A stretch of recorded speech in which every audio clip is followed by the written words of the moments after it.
Problemita de examen de la UNED.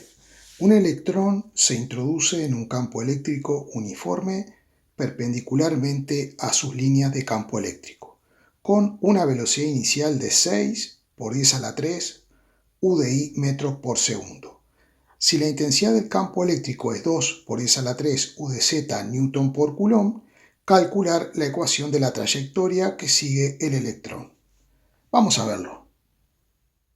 De acuerdo a la letra, si nos tomamos un eje Y y un eje Z, la velocidad es paralela al eje Y, como se nos indica aquí, con este versor UDI, que normalmente es el que usamos, es el versor J, ¿no? Pero bueno, aquí se le llamó UDI, a ese versor o vector unitario. Mientras que el campo eléctrico está en UdZ, es decir, que apunta hacia las Z positivas. Y este vector es el que normalmente le llamamos vector K, que es el versor que identifica el eje Z, pero aquí se le llamó UdZ. Bueno, no pasa nada con eso. Entonces, algo muy importante, este campo es uniforme. La letra tiene algunas omisiones porque no me aclara dónde tengo que tomar el origen de los ejes coordenados para establecer la ecuación de la trayectoria. Entonces, como no me lo dice, tengo libertad para tomar el electrón en cualquier punto del plano, porque va a ser un movimiento en un plano, y me voy a determinar unas coordenadas iniciales que serán I sub 0 para el eje Y y Z0 para el eje Z. Serían las componentes del vector posición si yo trazara un vector posición desde el origen hasta donde se encuentra el electrón inicialmente, o sea, en t igual 0. Veamos lo siguiente. Nosotros ya sabemos el comportamiento que tiene un electrón en presencia de un campo eléctrico. Aquí vamos a despreciar el efecto de la fuerza gravitatoria, es decir, el efecto del peso sobre el electrón, porque va a primar la fuerza eléctrica que será muy superior al peso de ese electrón.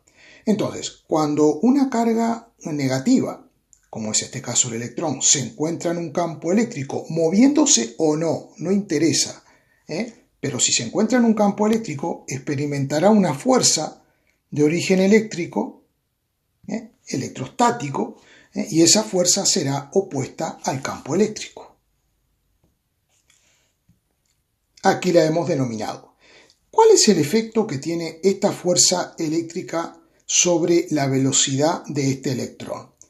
Bien, si consideramos que esta es la fuerza neta que actúa sobre el electrón experimentará una aceleración vertical y hacia abajo. Tal como lo indica la segunda ley de Newton, el sentido de la aceleración es el mismo que el de la fuerza neta. Ahora bien, el hecho de tener esta aceleración vertical nos lleva a pensar que esta fuerza va a cambiar la dirección y el sentido de esta velocidad.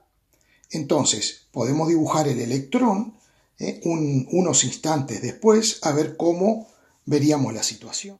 Esta fotografía nos muestra que esta fuerza eléctrica que ha permanecido constante ha acelerado el electrón y por lo tanto una velocidad vertical inicial en el eje Z que era 0, ahora en este instante tiene un cierto valor.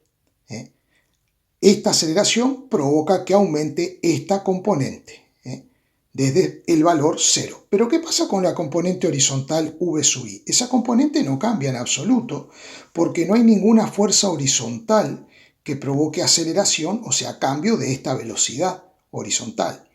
Todo esto, ¿qué nos recuerda? Esto nos recuerda los movimientos parabólicos o movimientos de proyectiles que hemos estudiado en mecánica.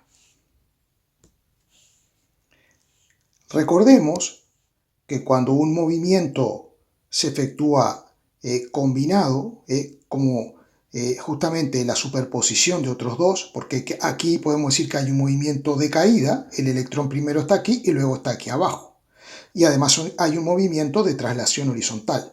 Bueno, el principio de independencia de los movimientos establece que cada uno de estos movimientos, caída y traslación, se efectúa como si el otro no existiera.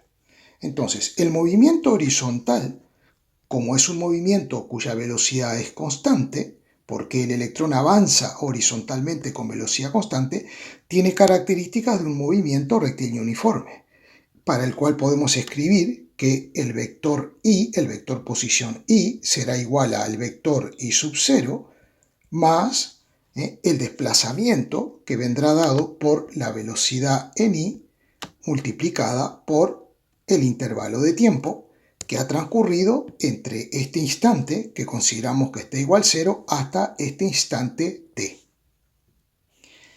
El movimiento vertical tiene las características de un movimiento uniformemente acelerado. Por lo tanto, la posición z en cualquier momento puede venir expresada de esta forma. Z será igual a z sub 0 más v0z por delta t más la aceleración, que es una aceleración de z también, por delta t al cuadrado dividido entre 2. La velocidad inicial en vertical, o sea, v0z es 0. Por lo tanto, aquí ponemos 0 y definitivamente nos queda que esto es igual a z0 más a de z por delta t al cuadrado dividido entre 2. Ahora hemos escrito las ecuaciones en forma escalar, sustituyendo la velocidad en I, que es 6 por 10 a la 3. Y aquí hemos puesto un signo de menos porque veamos que z la consideramos positiva hacia arriba, pero la aceleración apunta en sentido contrario. Por lo tanto, por eso ponemos el signo de menos. Bien, para obtener la ecuación de la trayectoria, podemos despejar el tiempo y sustituirlo en esta ecuación. ¿Qué me va a quedar? Me va a quedar una función que es z en función de i. Despejando delta t, nos queda i menos i sub 0 dividido 6 por 10 a la 3. Hacemos la sustitución aquí, elevando esto al cuadrado, nos queda i menos i sub 0 cuadrado, dividido 2 por esta cantidad que tendrá que estar elevada al cuadrado, en vez de 3,6 por 10 a la 7. Multiplicamos por 2 y nos queda 7,2 por 10 a la 7. Bien, pero no tenemos la aceleración.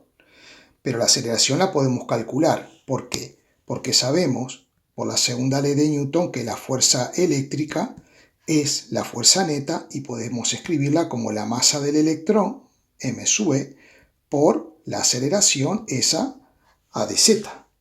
Por otro lado, sabemos que hay una relación entre la fuerza eléctrica y el campo eléctrico, que es la siguiente.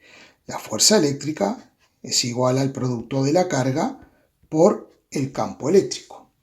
Bien, en este caso, como la carga es negativa y la vamos a utilizar con su signo, por lo tanto, aquí quedará un signo de menos indicando justamente que la fuerza eléctrica y el campo eléctrico tienen sentido contrario.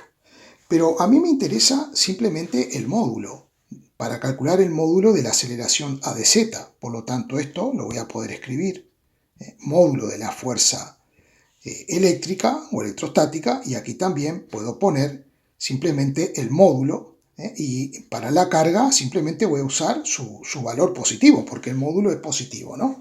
Bien, entonces voy a hacer lo siguiente, igualo esto con esto otro y de ahí despejo a de z, quedándonos esta expresión para la aceleración a de z. Entonces, este será el módulo de la aceleración que lo vamos a sustituir ahí. Voy a aclarar algo. El módulo, muchas veces lo escribimos así o simplemente lo escribimos de esta forma, sin la flechita y sin las barritas de valor absoluto. Hacemos la sustitución.